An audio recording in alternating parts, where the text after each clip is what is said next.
जय हिंद दोस्तों, स्वागत है अपने इस YouTube चैनल में। दोस्तों, आज के इस वीडियो में एक बार फिर से हम कक्षा 12 के विद्यार्थियों के लिए जो है नागरिक साइंस सिविक्स का जो है मॉडल पेपर लेके आए हैं। मॉडल पेपर 3 है कि बच्चों, पूर्णांक आपको 100 नंबर के मिलेंगे।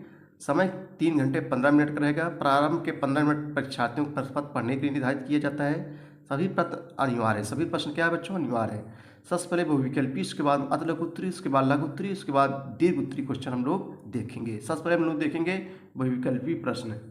पहला क्वेश्चन है बच्चों कि निम्नलिखित में से कौन सा एक शॉक थेरेपी का परिणाम नहीं है। कह रहा है कि निम्नलिखित कौन सा एक शॉक थेरेपी का परिणाम नहीं है।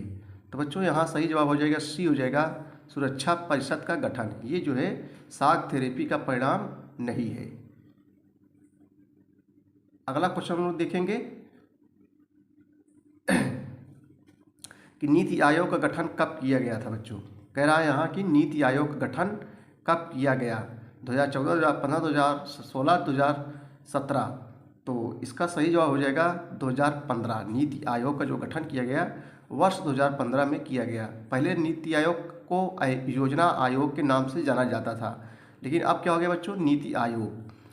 संयुक्त राष्ट्र संघ द्वारा किस वर्ष मानव अधिकारों की सार्वभौमिक घोषणा की गई। तीसरा क्वेश्चन है कि जो है संयुक्त राष्ट्र संघ द्वारा किस वर्ष मानव अधिकारों की जो है सार्वभौमिक घोषणा की गई। तो इसका सही जवाब बच्चों क्या हो जाएगा, सी हो जाएगा, वर्ष 1948 ईस्वी को। वर्ष 1948 ईस्वी को। ताड़ी विरोधी आंदोलन का संबंध किस राज्य से है। तो ताड़ी विरोधी आंदोलन का जो संबंध है बच्चों, ये जो है आंध्र प्रदेश से है। ये जो है जो दारू वगैरह होती थी उसको रोकने के लिए, शराब को रोकने के लिए वहाँ की महिलाओं ने, सब आंध्र प्रदेश की महिलाओं ने आंदोलन छेड़ा था। तो ताड़ी विरोधी आंदोलन का संबंध किससे है, किस राज्य से है बच्चों, आंध्र प्रदेश से है। ब्रिटिश भारत के अधीन किनके अंतर्गत अनेक क्षेत्रों में गैर मुस्लिम बहुसंख्यक थे। पंजाब, बंगाल, बिहार, ए और बी दोनों। तो बच्चों इसका सही जवाब हो जाएगा सी हो जाएगा, ए और बी दोनों, यानी पंजाब और बंगाल दोनों।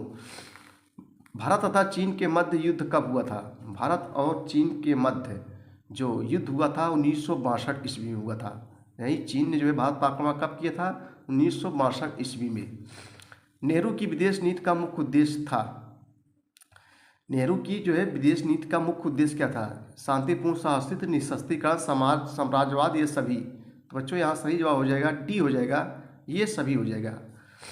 अगला क्वेश्चन देखेंगे हम लोग, आपातकाल के कितने महीने बाद आम चुनाव की घोषणा हुई थी। आपातकाल के कितने महीने बाद जो है आम चुनाव की घोषणा हुई थी। तो इसका सही जवाब हो जाएगा 18 माह बाद, यानी बी हो जाएगा बच्चों। चिपको आंदोलन के बारे में निम्नलिखित में कौन सा कथन गलत है।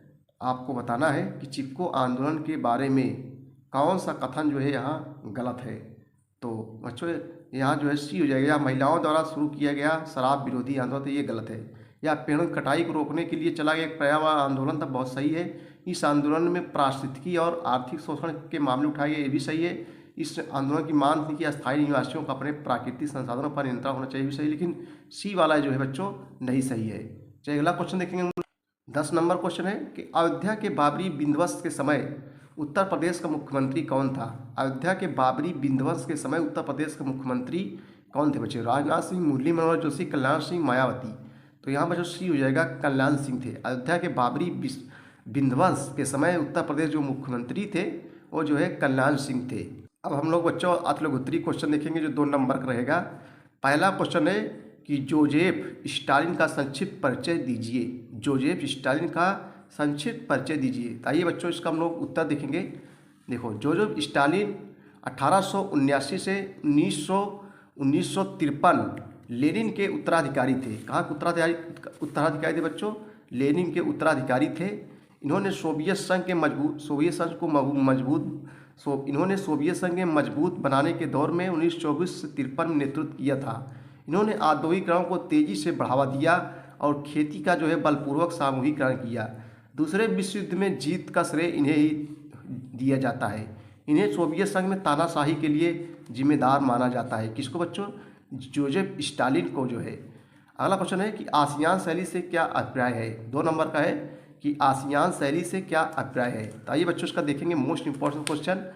आसियान की कार्यशैली को आसियान शैली के नाम से जाना जाता है, जिसकी सर्वप्रमुख विशेषता राष्ट्रों की सार्वभौमिकता का सम्मान करना एवं क्षेत्रीय अखंडता और स्वतंत्रता को कायम रखना है। आसियान के देशों के बीच विवाद को जो है शांतिपूर्ण जो है हल करना। बच्चों ये आसियान जो है ये एक संगठन है, सहयोग संगठन है जो है। आगे देखेंगे सार्क के किन्हीं दो उद्देश्यों का उल्लेख कीजिए। सार्क के किन्हीं दो, ये भी एक जो है क्षेत्रीय संगठन है, इसमें 10 देश हैं बच्चों, क्षेत्रीय सहयोग संगठन है। सार्क के किन्हीं दो उद्देश्यों का उल्लेख कीजिए। तो आइए देखते हैं उत्तर बच्चों। सार्क के दो उद्देश्य निम्नलिखित हैं। सार्क के दो उद्देश्य निम्नलिखित हैं। नंबर 1, दक्षिण एशिया क्षेत्रों में शांति एवं स्थायित्व बढ़ाना और देशों के बीच मैत्रीपूर्ण संबंध स्थापित करना।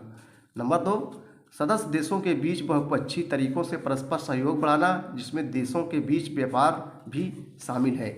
अगला क्वेश्चन देखेंगे हम लोग। संयुक्त राष्ट्र सुरक्षा परिषद के दो गैर यूरोपीय अस्थायी सदस्य देशों के नाम लिखिए। संयुक्त राष्ट्र संघ की सुरक्षा परिषद के दो गैर यूरोपियन अस्थायी सदस्य देशों के नाम लिखिए। बच्चों इसका उत्तर देखेंगे हम लोग। संयुक्त राष्ट्र संघ के दो गैर यूरोपियन अस्थायी सदस्य देश निम्नलिखित हैं। नंबर 1 अमेरिका, नंबर 2 चीन। अमेरिका को संयुक्त राष्ट्र संघ का संस्थापक सदस्यों में से एक माना जाता है। अमेरिका को जो है संयुक्त राष्ट्र संघ के संस्थापक सदस्यों में से एक माना जाता है। संयुक्त राष्ट्र संघ क्या है बच्चों? देखो, संयुक्त राष्ट्र संघ द्वितीय विश्व युद्ध के बाद यानी 1945 के बाद भविष्य में युद्ध ना होने पाए, यानी विश्व में शांति व्यवस्था बनाए रखने के लिए संयुक्त राष्ट्र संघ की स्थापना की गई थी। कब की बच्चों? 24 अक्टूबर 1945 को संयुक्त राष्ट्र संघ की स्थापना की गई थी और विश्व में शांति व्यवस्था बनाए रखने के लिए संयुक्त राष्ट्र संघ की स्थापना की गई थी। इसका जो हेडक्वार्टर बच्चों न्यूयॉर्क में है। न्यूयॉर्क कहाँ है? अमेरिका में है। संयुक्त राष्ट्र संघ बच्चों ये दुनिया का सबसे बड़ा अंतर्राष्ट्रीय संगठन है।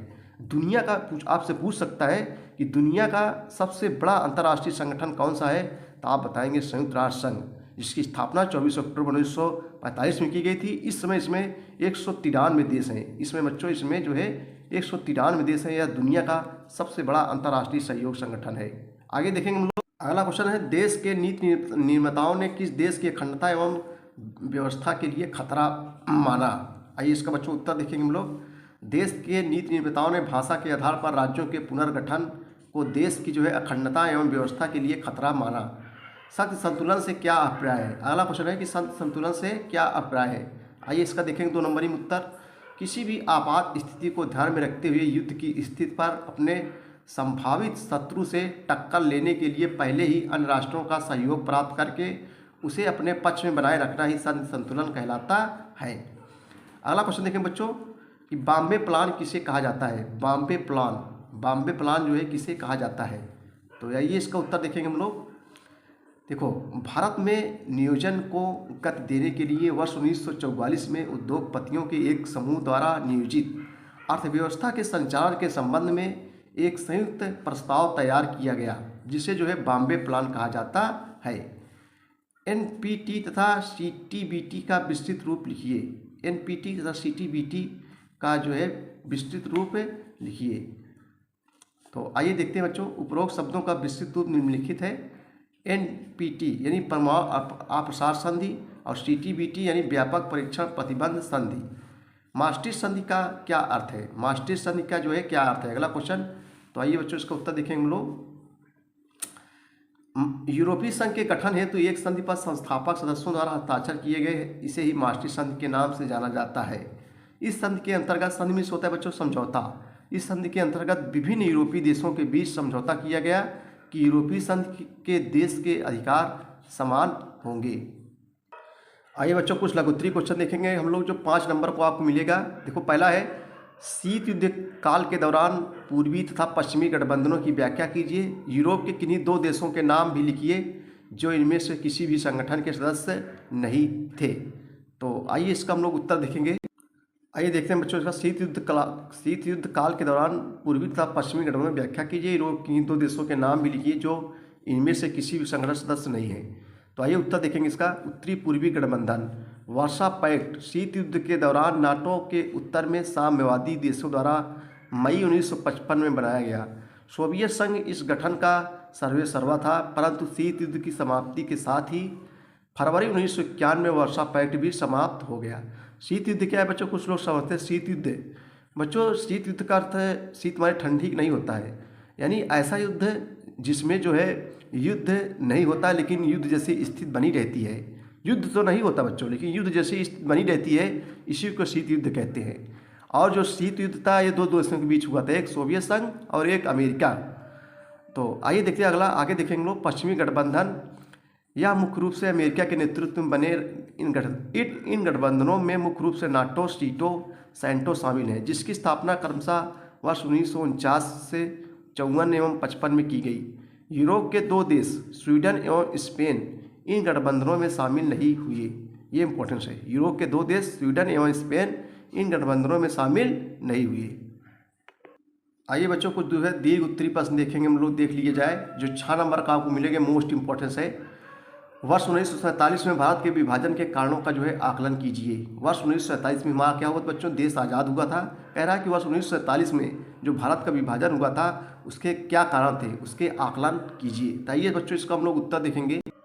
वर्ष 1947 में भारत के विभाजन के कारणों का आकलन कीजिए। आइए उत्तर देखेंगे। देखो, वर्ष 1947 में हुए भारत के विभाजन के उत्तरदायी कारण निम्नलिखित थे। निम्नलिखित आ जाए तो बच्चों नंबर 1, द्विराष्ट्र सिद्धांत हेडिंग डालेंगे, द्विराष्ट्र सिद्धांत। इसके अनुसार भारत किसी एक धर्म या समुदाय का नहीं बल्कि हिंदू और मुसलमान दो समुदायों का देश था। इसी सिद्धांत के आधार पर बच्चों मुस्लिम लीग ने मुसलमानों के लिए एक अलग देश पाकिस्तान की जो है मांग की। अगला हेडिंग डालेंगे, राजनीतिक परिवर्तन। वर्ष 1940 के बाद राजनीतिक बदलाव को प्रमुखता दी गई। इसमें कांग्रेस और मुस्लिम लीग के बीच राजनीतिक प्रतिस्पर्धा तथा ब्रिटिश शासन की भूमिका प्रमुख रही। फलस्वरूप एक नए राष्ट्र के रूप में पाकिस्तान की जो है मांग मान ली गई तथा भारत को बच्चों विभाजित कर दिया गया, यानी जो है पाकिस्तान और इंडिया दो हो गए। द्विराष्ट्र सिद्धांत के प्रति जिन्ना की दृढ़ता। जिन्ना अपने द्विराष्ट्र सिद्धांत के प्रति दृढ़ रहे। इस प्रकार पाकिस्तान की मांग के प्रति उनकी प्रतिबद्धता बढ़ती गई। गांधी जी ने जिन्ना की इस मांग को जो है इस मांग का दमन करने हेतु तथा भारत का विभाजन न हो, इसलिए जिन्ना को भारत के प्रधानमंत्री पद पर आसीन होने का अवसर दिया गया। परंतु बच्चों जिन्ना ने इसे जो है अस्वीकार कर दिया। प्रारंभ में कांग्रेस ने एक देश एक संस्कृति और एक राष्ट्र के विचार पर बल दिया, लेकिन बाद में उसे जो है उसे विभाजन स्वीकार करना ही पड़ा। सांप्रदायिक दंगे व मुस्लिम लीग की सीधी कार्रवाई। मुस्लिम लीग को जब संवैधानिक संसाधनों द्वारा सफलता प्राप्त नहीं हुई तो इसने जो है मुस्लिमों को सांप्रदायिक उपद्रव करने के लिए प्रेरित किया, जिसके परिणाम स्वरूप नोआखाली व त्रिपुरा में मुस्लिमों द्वारा हिंदुओं के विरुद्ध जो है अनेक सांप्रदायिक उपद्रव किए गए, जो विभाजन का महत्वपूर्ण कारण बना और बाद में पाकिस्तान एक अलग जो है राष्ट्र बन गया।